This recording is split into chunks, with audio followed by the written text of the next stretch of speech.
Welcome back to Reading Bear. Today, we will take a look at some new IDontWorkHereLady stories. And if you enjoyed my content, please don't forget to subscribe to my channel and post some bear emojis in the comments. Let's go! The first story is titled, I'm 12. This happened when I was 12. Ask you know from the title. My cousin had to help his mother at a shop, and since I liked spending time with him, I went along. His mum did all the work and we just sat in the room with the security cameras and messed around when a middle-aged lady, who from this point forward shall be known as Karen K. Excuse me, why were you just in there? That says staff only. C. Cousin, my mum works here and she lets us. K. She lets you work here? Me, no, we are clearly too young. K. You don't have to cover for her. You know you can call the police? C. We don't work here.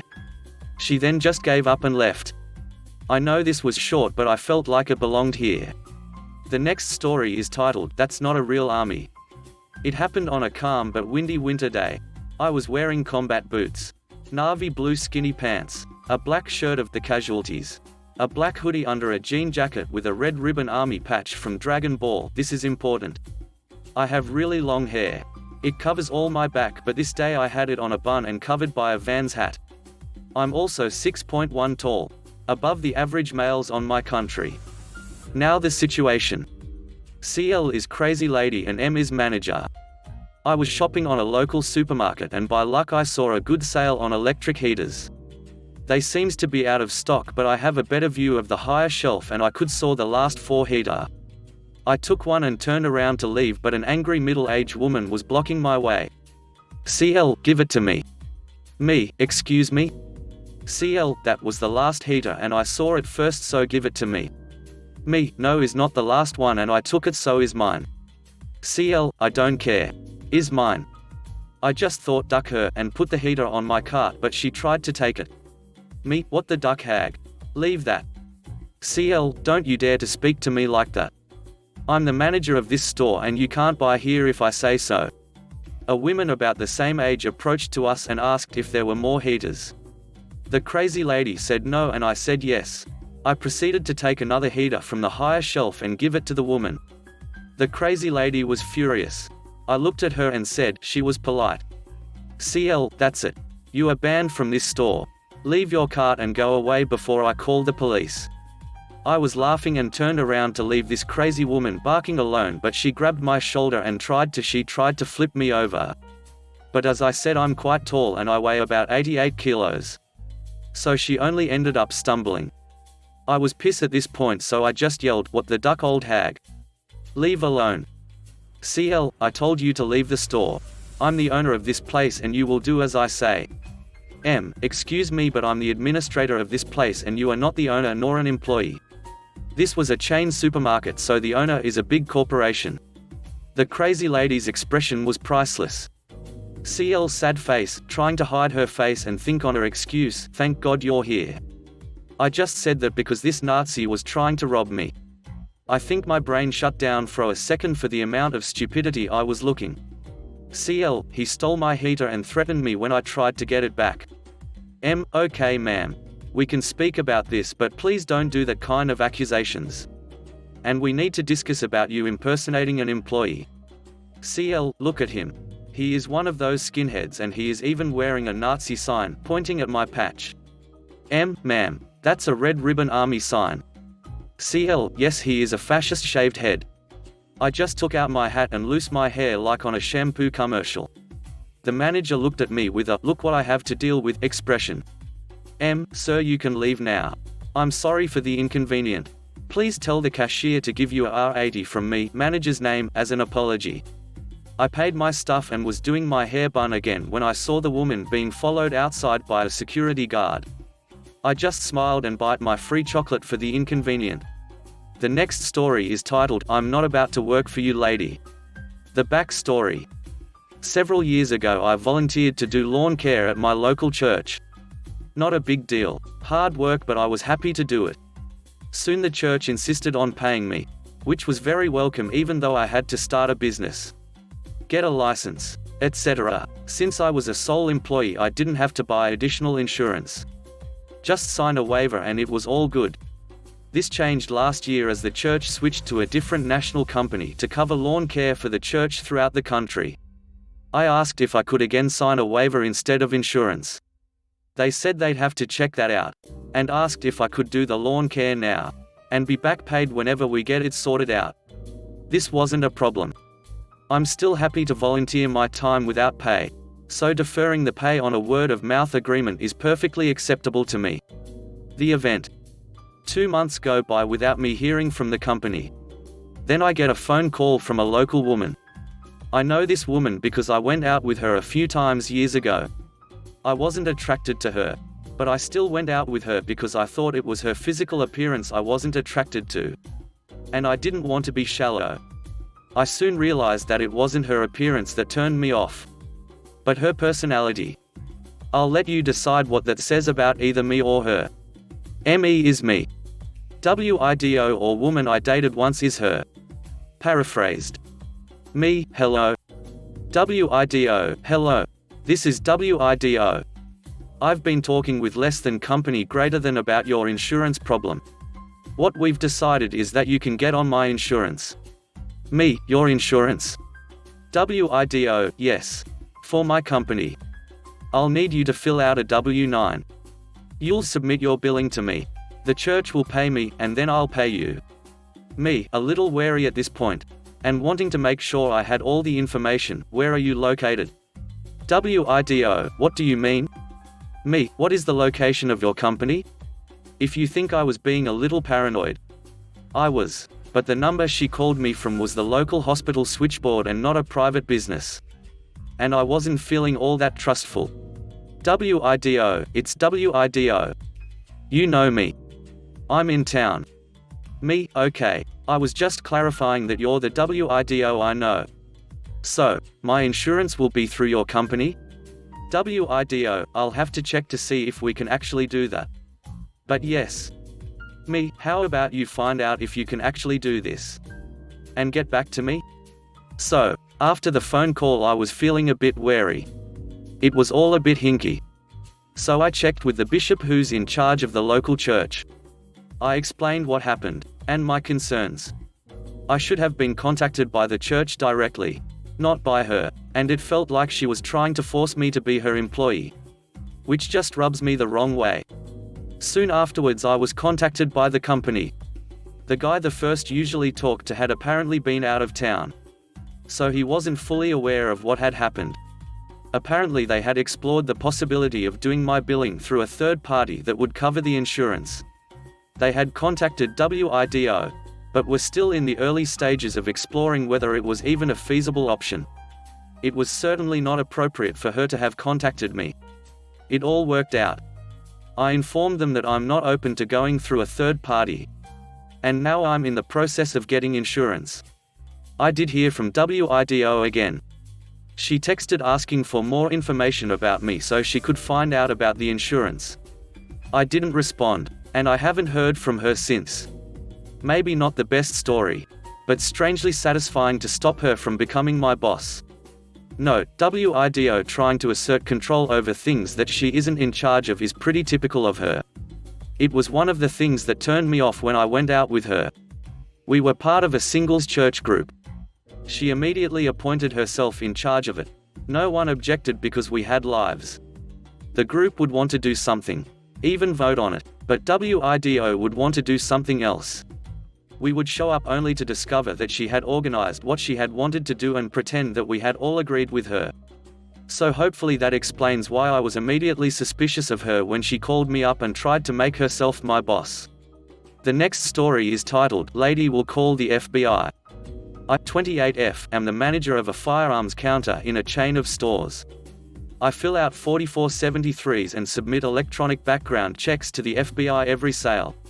One day, a woman came in looking to purchase a firearm. She was kind at the time and I helped her figure out her options. Once she settled on something, we started the paperwork. Once I submitted her background check, it began to go into research mode, which isn't always a good sign. Most people have a higher chance of being delayed. especially with the pandemic going on. I explain that to her. She nods like she understands, and waits around during the research time. About 10 to 15 minutes later she comes back delayed, which just means that they need more time to research her. The background checks are name-based, so if there is someone with the same name as you in a different state with a criminal sheet, as long as the NIL is wide, they might need more time to research. I tell her that I check the delays twice a day, and if she comes back before her Brady date, I'll call her. She agrees and leaves. This transpired on a Friday leading into a holiday weekend.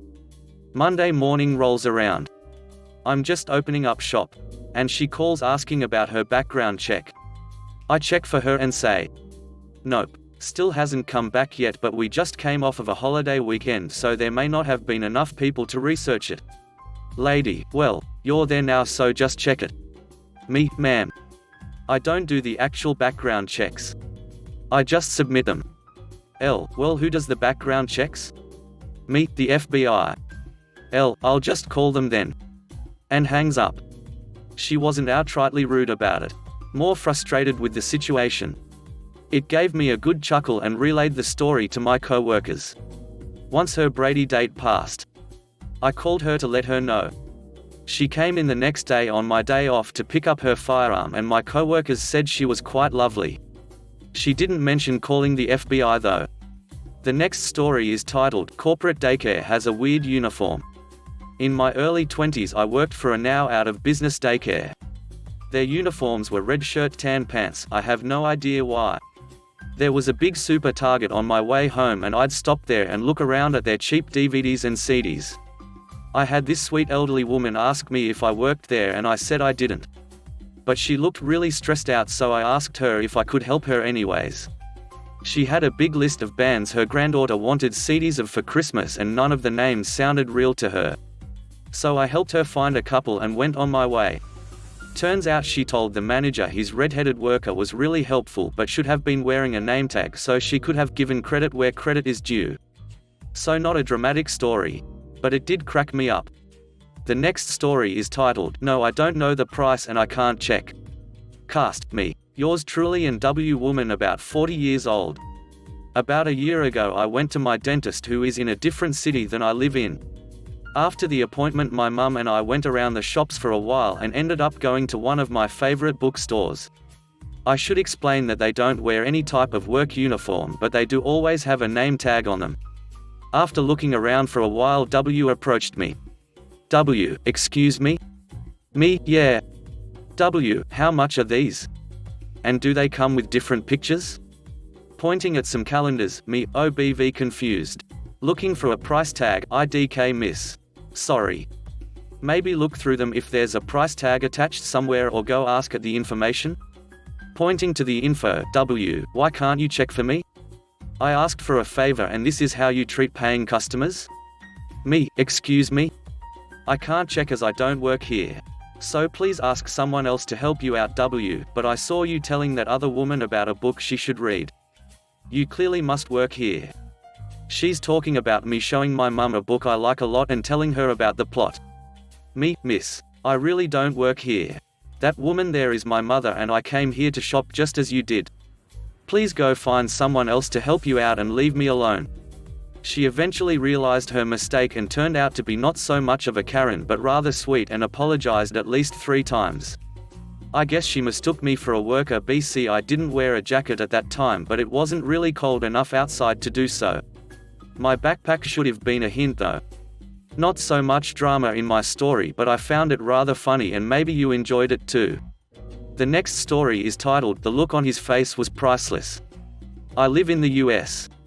If you are not aware of what a vendor is, it is basically a grocery delivery driver, stocker who stocks the stores with their own product line. We are constantly asked where products are because people aren't aware that we do not work for the store. Most of us will let a customer know that we don't work there. Or if we know where the product is, try to guide them in the right direction. On this particular day, I was at a Target and my shirt was black and my shorts were black, and on my shirt was a huge logo of the chip company that I work for. I was stocking the small convenience-sized chip bags that are in the checkout lanes. when there was a lady trying to figure out which lane was moving the quickest. She would go back and forth and change lanes often. She seemed agitated and entitled. It took a minute for me to realize that her husband was standing with the shopping cart and a bit annoyed by her. So he was just looking at his phone while she continued to try to find the fastest lane. This is when she looked up at me and raised her eyebrows and said, "Well?" I looked to the side and behind me to see if she was talking to someone else. I turned to her and said, "I'm sorry, are you talking to me?" She glared right into my eyes and said, "Well, are you going to open another check stand?" I replied, "I'm sorry, but I'm not that smart. But if you want, I can ask a Target manager to train a potato chip vendor really quick on how to open up a register." This is when I noticed the husband look up from his phone right at me, and he just smirked with a satisfying smile. She then finally looked at the logo on my shirt and rolled her eyes and just continued to another lane. The husband slowly followed her to that lane and gave me one last look. I have to admit, I was a little nervous, but I'm glad I said it. The next story is titled, "Okay, I'll take your money." Before lockdown, I attended a number of craft fairs as a supplier. I often have an extra area where I offer one-on-one crafting tuition. Usually 2 or 3 times a day. Someone will be looking at the stalls either side of me and will wander over to me and try to pay for things that aren't from my stall. I usually point them nicely back to the stall that the items are from, but there is always one who insists that they are from my stall. With these, if they are paying cash, I just give in and take their money, then walk it over to the correct stall. Tell them exactly what was bought, for the photographic memory, and hand them the money. The only time that this doesn't work is when they want to pay by card. The next story is titled, "We're cleaning for fun?" I was reminded of this and thought I would share. This happened several years ago in a chain store of the Big Mouse that had an area where you could make your own bracelets and necklaces. I'm looking at each of the charms and seeing they are way overpriced but keep finding items in the wrong spot, so as I'm looking I put them back where they belong because my OCD and years of retail when I was younger forced me to. One of my friends comes over and we start chatting and she automatically starts doing the same thing. A few minutes later our 2 other friends join us. We ended up spending almost 30 to 45 minutes happily chatting and sorting all of the misplaced charms in the display. During all of this several customers came over and we helped them find the items they wanted and gave advice on what would look good with what, and even upsold one into getting a matching necklace as she liked a bigger charm. When we were satisfied that everything was sorted, we walked out and found ice cream. I smile when I think back of whoever job it is to actually sort it and thought, wow, it's not a total mess today. The next story is titled, "It's a Beautiful Day for a Train Ride." Right, so this took place way back in 2007 when I was in my early 20s. Working full-time at an auto parts store. I drove a white 1982 Nissan Pulsar. It was ancient but no complaints. Relevant, I promise. It's 7 a.m. I'm driving to work one morning and pull up at a crosswalk to allow a dog walker to pass me. Without warning, my passenger door opens and a gentleman hops in next to me. Nods, says a friendly hello and buckles his seatbelt. He was a sweet-faced, white-haired senior wearing a sweater and brown pants. Definitely in his 80s. I stared in shock and stumbled my words, totally bewildered by what was happening. He saw my expression and said, "Oh, I'm sorry. The train station, please." That's when I saw the taxi rank near the crosswalk. Taxis here are white but definitely not hatchbacks, like my car was. He had a big cheery smile and, still puzzled, I realized that the local train station was 2 streets away from where I worked. I was heading past there anyway. And he didn't seem like an axe murderer, so why not? I relaxed a little, shrugged and said, sure thing. We drove off together and he peered out the window, smiling. He said, "You taxis are much quicker these days. It's a beautiful day for a train ride, don't you think?" He looked at me, still with this big smile, and said, "I'm Jerry, lovely to meet you. I'm meeting my friend for breakfast today. I'm so excited. I haven't been on the train in years. All my friends have passed on and I don't really need to go out of town. Well, not until I made a new friend recently." It's funny how life goes, isn't it? An old codger like me with a breakfast date. Can you imagine? Oh well, that sounds lovely. Jerry. Where are you off to? He cheerily described the town he was visiting, an hour away by train, and described the store he wanted to visit while he was there. We chatted the whole way and I was so taken by how upbeat and cheerful he was. We pulled into the offloading zone outside the train station and he pulled out his wallet. I jumped in, saying, "Oh no charge mate. I don't have my meter working yet." Telling a lie was better than deflating his happy spirit with an embarrassing situation. He was chuffed. It was a chilly morning. I walked him to the ticket office, where there was a heated waiting room he could sit in until his train arrived. He thanked me, smiled and said, "It's a beautiful day for a train ride. You take care now." Take care. Jerry. It's been 11 years and I often find myself smiling when I remember him. The next story is titled, "I Don't Work Here. Duck Off." I wish you were dead. I recently lost my newborn due to having underdeveloped lungs. He survived for 2 weeks, but a month ago we made the awful decision to take him off life support. Obviously. I'm still not okay, but the one thing making everything worse was having all of his clothes and things that we had prepared for him to come home to and he wouldn't be. Me and my husband decided that it might make things easier to return some of the stuff and donate the return money to the hospital. It's stupid, but it's like at least we might be able to help someone's kid at a fighting chance. Anyway, we head to one of the big department stores in a big shopping district in London. The shop is known for somewhat older clientele. We finish returning the stuff we had with us and on the top floor there was a cafe thing with a seating area. I needed to sit down and, well, just pretend I wasn't there for a moment. I finish getting a drink before my other half has collected his food. So I head to find some seats for us. To do this I head back through the cafe opining by the clothes. You go past them to the seats, as I just wanted to head out after. I didn't want to see any more kids' stuff. As I'm going past this small stretch, couldn't have been more than a few steps, there is a tug on my coat. I look thinking I snagged it, but there is this older woman.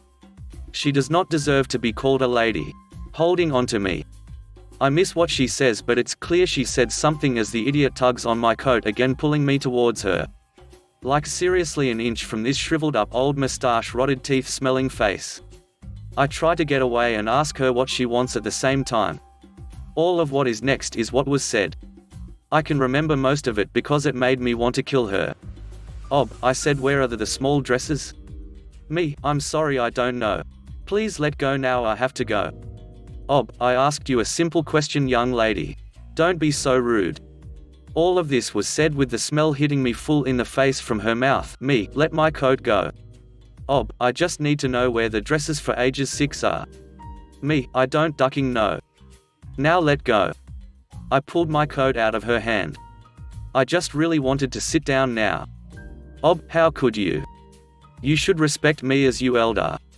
WHO raised you." At this point I'm walking off. I don't care about this deluded old woman. I need to sit the hell down. My body isn't completely back to being able to fully stand for a long time, so I needed a seat. I'm sat down with hubby for what must have been a good 20 minutes. I retold him what the shouting he said he heard was about and said it was nothing. Then I hear a commotion and this old bat looks like a bull charging to me, making her way through the tables to where we are. She throws a little dress down on the table and into my husband's food remains and points to it. "Oh, this is what I was looking for. Do you see? Do you see now? This little one is a dress. You put granddaughters in it. This was all I wanted, and it wasn't too hard for you to get to me." "Hubby, back up. Why should she get it for you?" "Oh, she works here. Or are you a fool too?" Me, "I don't work here. Take you think and just leave us the hell alone." I've pushed her dress off the table and onto the floor at this point. "Oh, she works here. She is in the colors." It's true. My coat was near the green of the store, but it's a damn coat. A full-out coat. You can see it's a coat. A deaf, blind and caged dog who has been shot into ducking space could still see it was a coat from there. "Hubby, she doesn't work here. Just go away." "Oh, well that's obvious now. I should have seen it before. It's obvious she couldn't tell what a child's clothes are from a badger. I do admit writing it now I did lose it a bit. But I had all of my son's clothes picked out for months. I did everything with that. I loved doing it. I just returned the outfit that we had brought for him to come home in. If we had been returning anything else I admittedly probably would have been okay. But she just said the wrong thing at the wrong time. I flipped a little. I started half screaming, crying, shouting for who was ever poor enough to hear my voice, I'm sorry, telling her what we had just did. How she was lucky to have a child, let alone a grandchild to shop for. Just word vomit. My husband finally calmed me down enough until I was just sobbing. But give the old bat her due, she idiot stood there though everything I said and listened to it all. After a moment she opened her vile mouth and said to us, maybe it's better that way for people like you. How my husband managed to keep me from hitting her and not hitting her himself I don't know. By the time there was a crowd. I could see random people just standing and there was staff. I wasn't sure what they did or said but the idiot went off with them. 2 of the staff stayed behind with us, I think one might have been a manager, and partly apologized. I can't remember what he said but I heard sorry. I just wanted to get out of there at that point. I hope the old idiot ends up in the ground soon. And painfully so. If you enjoyed the video, please subscribe to the channel and post some bear emojis in the comment.